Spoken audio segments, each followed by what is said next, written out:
A oração tem poder? Sabemos orar?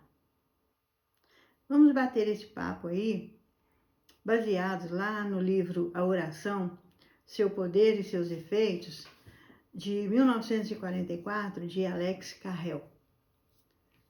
Alex Carrel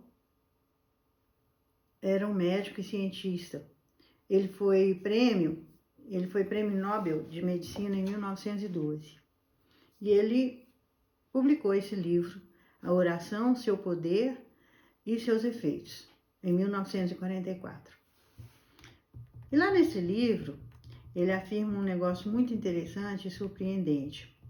Ele afirma que a oração, ela é real e poderosa.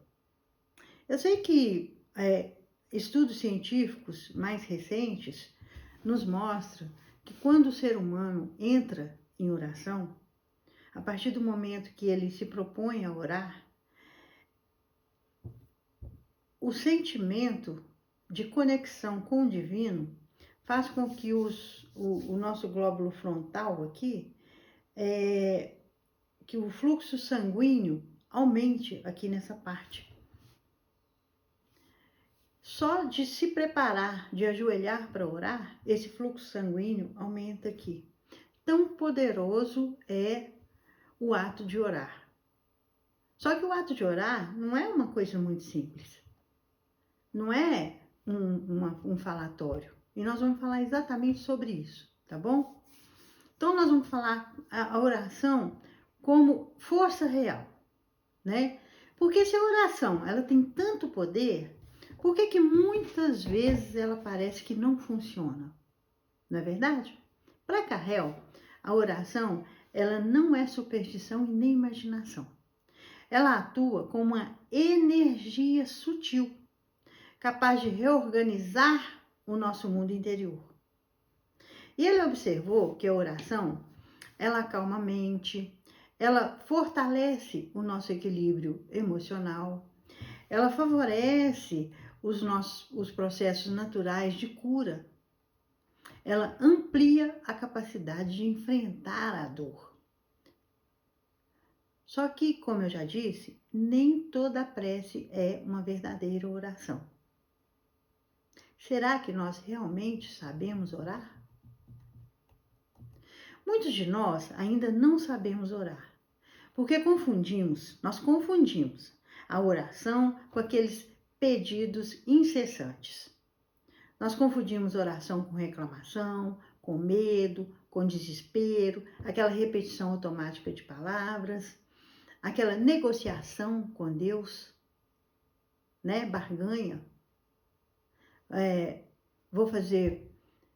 vou fazer isso se o Senhor me der aquilo, ou seja, eu vou fazer uma promessa de que eu vou parar de beber, eu vou parar de fumar, eu vou parar com os meus vícios, se Deus me conceder um milagre disso, daquilo outro. Aí você pede casa, você pede carro, você pede situação financeira melhor.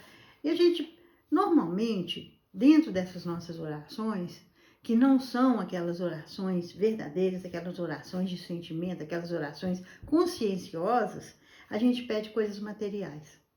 E é aí que a gente confunde as coisas. É aí que a gente confunde as coisas. Porque a oração verdadeira, ela não depende de fórmulas. Ela depende do nosso estado interior. Ela vem lá do fundo do nosso coração. É puro sentimento. É vibração verdadeira. E Carrel destaca 4 elementos essenciais para que essa oração verdadeira aconteça. Ele fala do silêncio interior. Sabe quando Jesus fala? Entra para o seu quarto. Quando for orar, entra para o seu quarto e ora, né? Sozinho, em silêncio, a Deus.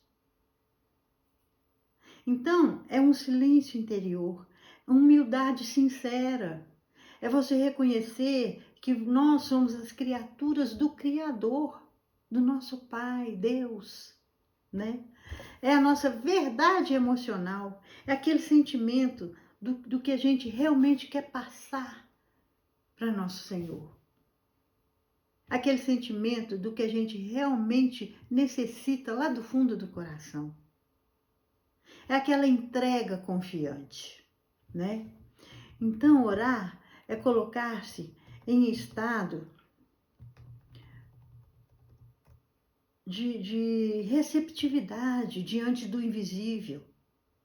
É abrirmos, é a gente abrir a mente, o coração para o invisível, para o imaginário que é Deus, que a gente não sabe o que é, mas a gente sente. A gente sente o poder de Deus, a gente sente que somos criaturas criadas por Deus, somos criaturas divinas, né? Então, orar é colocar-se em estado de receptividade diante do invisível, que é Deus, né? Agora, por que que muitas orações parecem não funcionar? Você ora, você pede, mas não funciona. Olha, não existe orações ignoradas. Não existe. Mas existe orações respondidas de formas diferentes. Muitas vezes a gente pede uma coisa, mas Deus sabe que aquilo pode até nos prejudicar. Aquilo que estamos pedindo pode nos prejudicar. Quantas vezes a gente pede para ganhar na loteria, para poder ficar rico de uma hora para outra?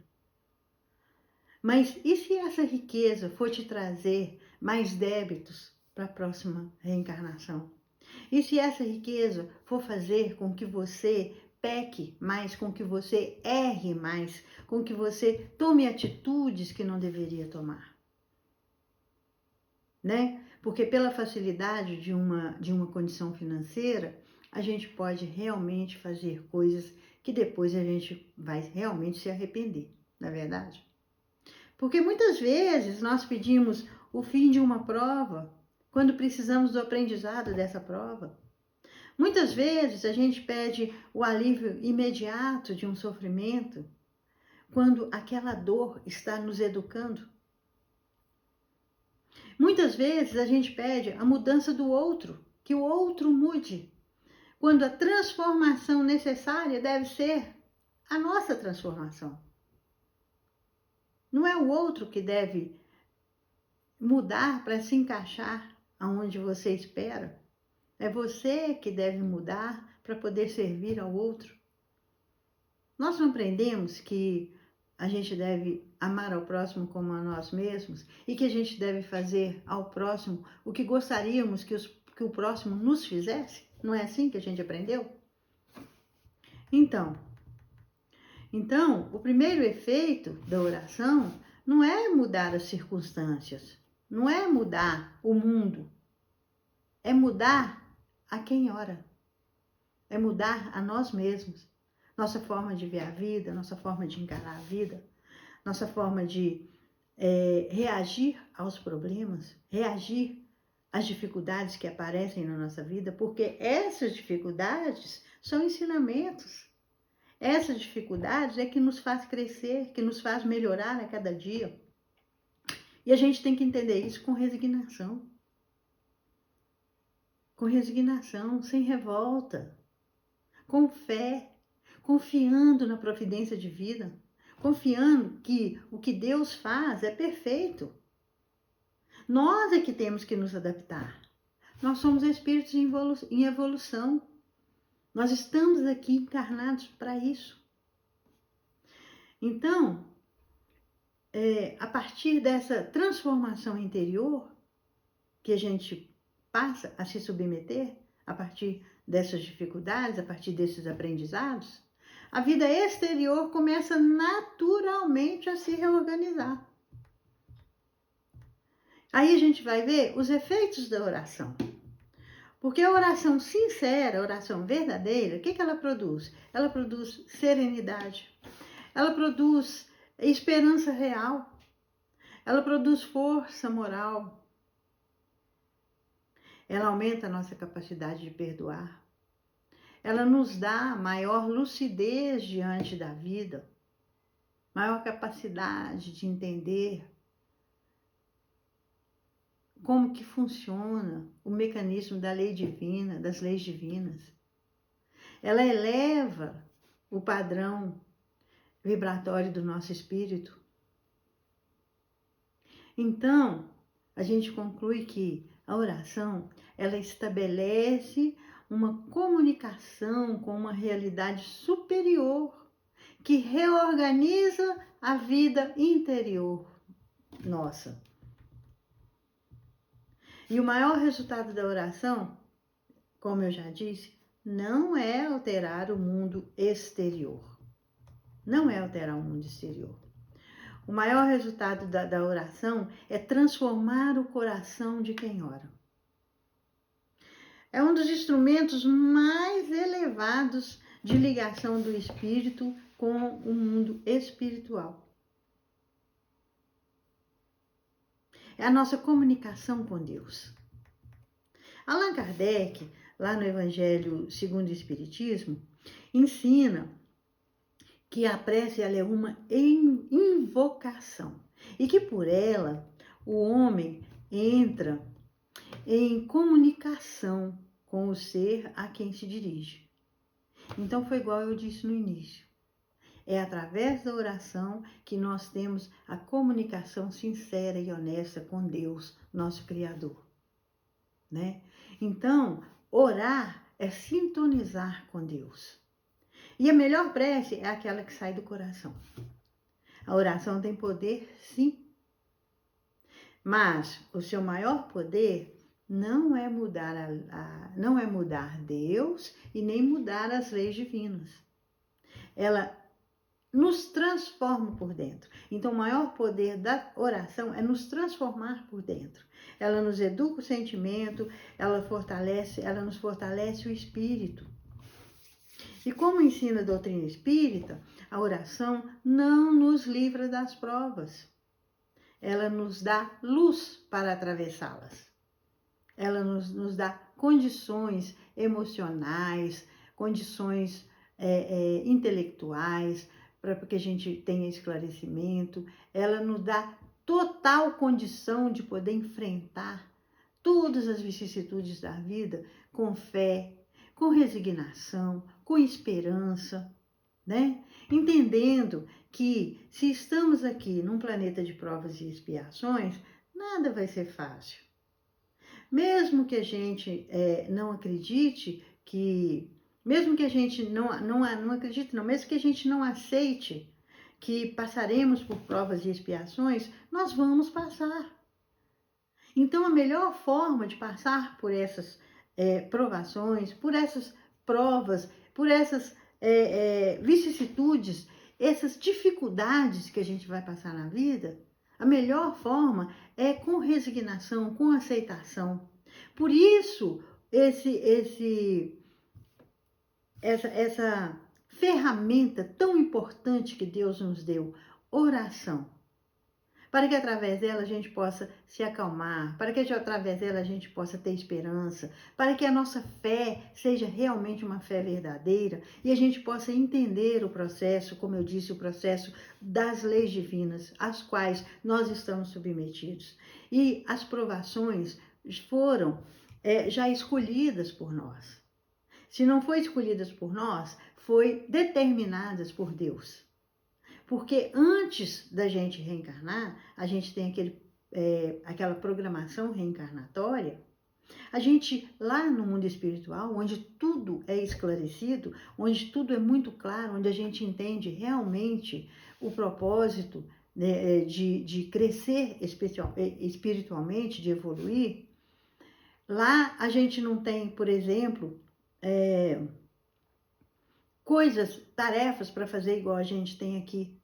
Lá a gente não tem almoço para fazer, lá a gente não tem trabalho, lá a gente não tem filho para criar, lá a gente não tem roupa para lavar, lá a gente não tem esses afazeres que a gente tem aqui. Então lá a gente tem tempo para poder pensar no nosso processo de evolução e escolher que tipo de provação, que tipo de dificuldades que a gente deve passar aqui na Terra para poder alcançar essa evolução necessária para poder sermos espíritos evoluídos, para poder sermos anjos, para que a gente seja angelical. Porque o nosso destino é esse. Nosso destino é esse. Mas a gente tem que passar pelo processo da encarnação aqui na Terra, da reencarnação, e a gente tem que passar pelo processo das provas e expiações ainda, porque nós ainda temos a energia e o desenvolvimento e a evolução inerentes a este planeta. Se a gente está aqui, é porque a nossa evolução é inerente a esse tipo de desenvolvimento ainda. Nós ainda estamos num planeta de provas e expiações, porque nós ainda erramos muito. A gente ainda tem muito que melhorar. E para isso, a gente tem que passar por essas provações. Então, quando a gente aprende a orar de verdade, a gente descobre que nós nunca estamos sós. Que Deus está sempre com a gente, que a espiritualidade amiga está sempre nos amparando, que nós temos um anjo guardião que nos acompanha o tempo todo. Tá bom? Então, oração tem poder? Sabemos orar? Só uma dica. Quando for entrar em oração, quando a gente for entrar em oração, que possamos realmente usar dos nossos sentimentos, do nosso coração, da nossa humildade, que a gente possa se entregar inteiro, aberto, verdadeiramente para nosso Pai, nosso Deus, Criador.